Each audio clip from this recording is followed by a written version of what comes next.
Southern California on a glorious day outside in a parking lot in Bell Gardens. Stevie Johnston in the blue trunks and Jose Luis Castillo in the gold trunks.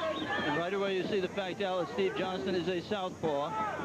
Kind of looks a little bit, not quite the skill level, but looks like, and it says he has patterned himself after one of your favorite fighters, Sweet Pea Whitaker, Pernell Whitaker.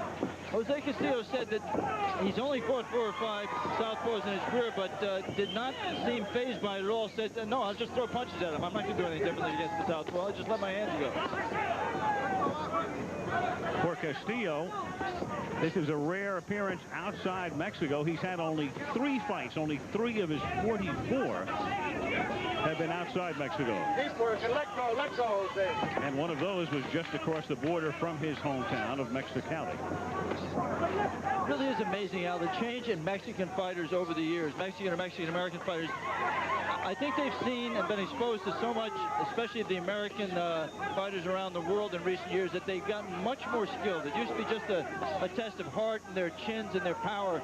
And you see the jab there. You never used to see a jab from a fighter from Mexico. It was just wailing away with punches with both hands and no defense. But you can see that Jose Luis Castillo comes in here using a jab, waiting for opportunities. Much different. You begin to think part of that is a function of the television age. So many fights on TV and so many of the Mexican fighters have watched other fighters from around the world through the years. You did see one kind of vestige of the old Mexican fighters, which is a body punch there, Al. Castillo took a good right hand to the body. Of course, the classic Mexican punch is a digging left hook to the body, dropping down, pulling back, and letting go left of the body. Much harder to do against the southpaw because of the danger of the right hook being right there. 2 minutes into the fight, Stevie Johnston has gone the distance in 16 of his 31 fights. In contrast, it's Castillo's, when you look at his record, he's 40-4, and only 3 of those 44 fights have gone to the final bell. And interestingly, Al, none of them have gone past 10 rounds. He has not fought past 10 rounds, and it's very possible that he'll have to fight into that area today. Stevie picking it up a little bit here in the stop break. The final seconds of round 1. Neither man established any kind of dominance yet. You saw the feet get tangled up, Al, as will happen, as we pointed out repeatedly. The front foot is right on top of each other from both the right hand, when a right-hander and left-hander get in the ring together. 2 guys feeling each other out as we come to the end of round 1.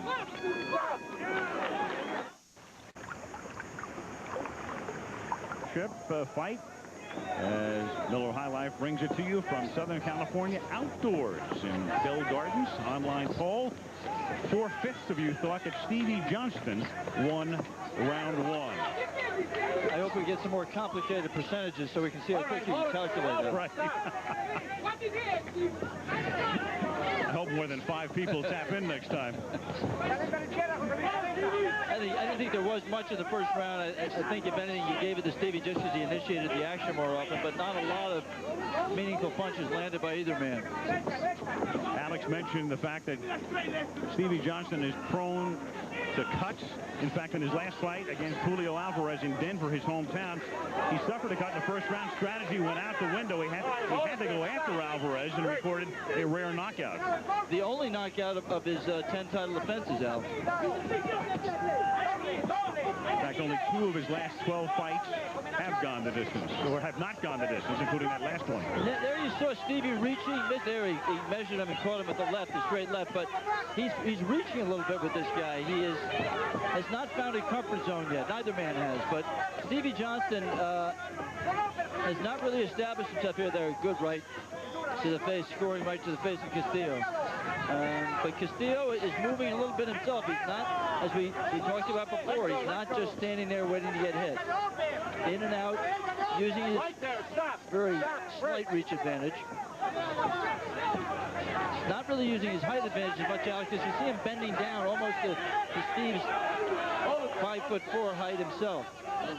For Stevie, of course, he's used to having to punch up. I mean, when you look at his record, he has rarely, if ever, had the height advantage. And we talked a lot about the tendency to cut earlier. We should point out that another good right to the body by Castillo and a punch to the head by Stevie. Good right uppercut inside. Stevie has been vulnerable to that punch. It was a punch that was a decisive punch and the only loss of his career to another Mexican fighter, Cesar Bazan. And he was able to beat Bazan 2 fights later to reclaim that title. It's the second time Stevie has held this title. First time, 3 successful title defenses. This time, 4 successful title defenses. This will be number 5. You saw Bazan there in the clinch just to make sure that Stevie wasn't able to do anything either to the body of the head. See him holding that right arm. Let go. And in this case, the left arm. When he gets into a clinch, Cesar Bazan knows that the shorter man might be a better in-fighter, so he's making sure nothing happens in those clinches. Good left to the body again by Castillo. Johnston against Castillo for the WBC Lightweight Championship, end of round 2 at hand. Hold it, stop. Al Michaels and Alex Wallow in Bell Gardens, California. Round 3 now. Stevie Johnston defending his WBC lightweight title against Castillo. With Castillo from Mexico, you'll note that 2 of the 3 judges, Alex, are from California and only Perez from Mexico. And Al, I would make a small wager with you, since we're outside the casino, that Mr. Perez had the challenger winning both those first 2 rounds. I think that they were not decisive enough wins by Stevie. I think the critical thing here are the 2 California judges, Dr. Lee and Dick Young. Right there, on it. I said Dr. Lee, it's Dr. Jen Kuhn. I apologize. Once again, waiting. Stevie is waiting, and Castillo finally got tired of waiting Hold it there. and let go of the punch. You see also Stevie dominating on the inside, Al. That time, Castillo did not tie him up on the inside, and Stevie landed well. Again, Castillo tying up the right arm and gets a warning from Chuck Hassett for doing so. Stevie not letting his hands go, as we would expect him to. Not to this point, 7.5 minutes into this fight. Reminder tomorrow, top drivers from the Indy Racing League Northern Light Series. Buddy Lazier, Greg Ray, Al Unser Jr. included, compete in the Pikes Peak Indy 200, 4 Eastern, 1 Pacific, live tomorrow on ABC.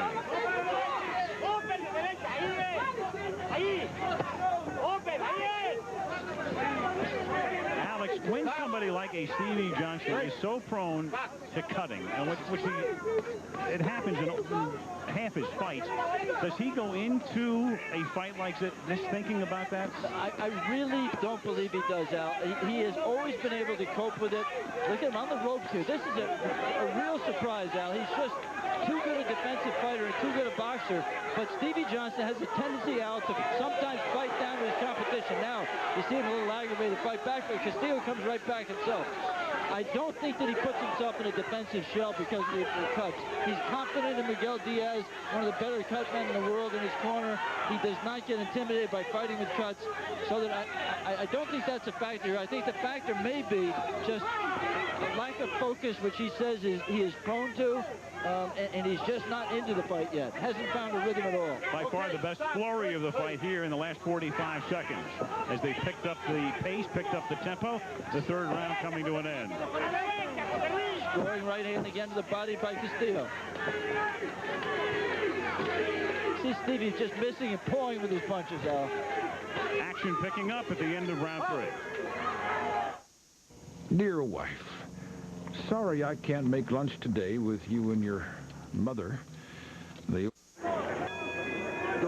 The best punch of that round, the left hand by Stevie Johnston right down the pipe, caught Castillo backing out. Might have been enough, Al, in the eyes of the judges to win Stevie that round again. Not dominance by either man. 4th round, and you can vote online at abcsports.com. And 2/3 of you think that Johnston won round 3, which was by far the most active of the 3 rounds in this fight to this point. basking in the sunshine here in Southern California. They paved paradise. They put up a parking lot, and we're in it outside the Bicycle Club Casino in Bell Gardens. Boy, oh boy. All the people who take a poll of all the people who got the Joni Mitchell reference. It is it's a surreal scene. It really is. Hey, you're hooking that arm. Don't do it. Stevie Johnston, though, he is used to fighting everywhere. This guy has fought in Paris, London, Yokohama, Japan, Honolulu. His hometown, of course, is Denver. Started his career there. His fight was there. And now in a parking lot in Southern California.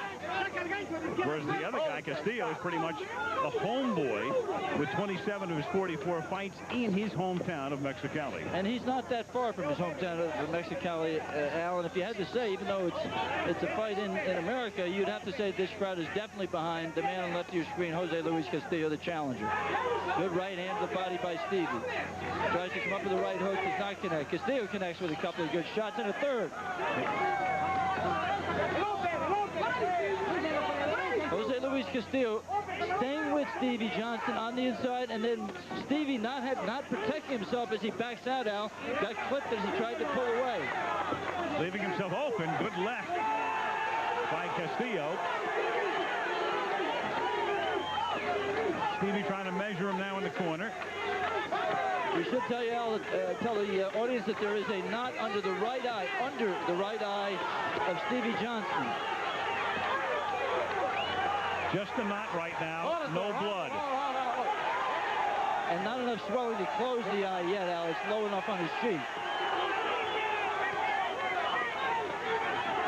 For those of you who have not seen Stevie Johnston's career, this is not the best of Stevie Johnston you're seeing. If he were in this kind of a situation, again, Castillo ties up that arm. Be interesting to see how long Chuck Hassett lets him go with that tactic. But Stevie Johnston normally would be outboxing Jose Luis Castillo, who quite frankly has never shown. Oh, this might be it from Chuck Hassett. He didn't let him go very long, Alex. Yeah, he's taking a point away. You could widen out and just show that Chuck Hassett is taking a point away from Jose Luis Castillo for holding the arm in those clinches. He warned him twice and then took away a point. And that's a tough thing, because if Stevie Johnston wins this round, then it becomes a 2-point round, Al. Absolutely. Get loose. Hold it there. End of the fourth.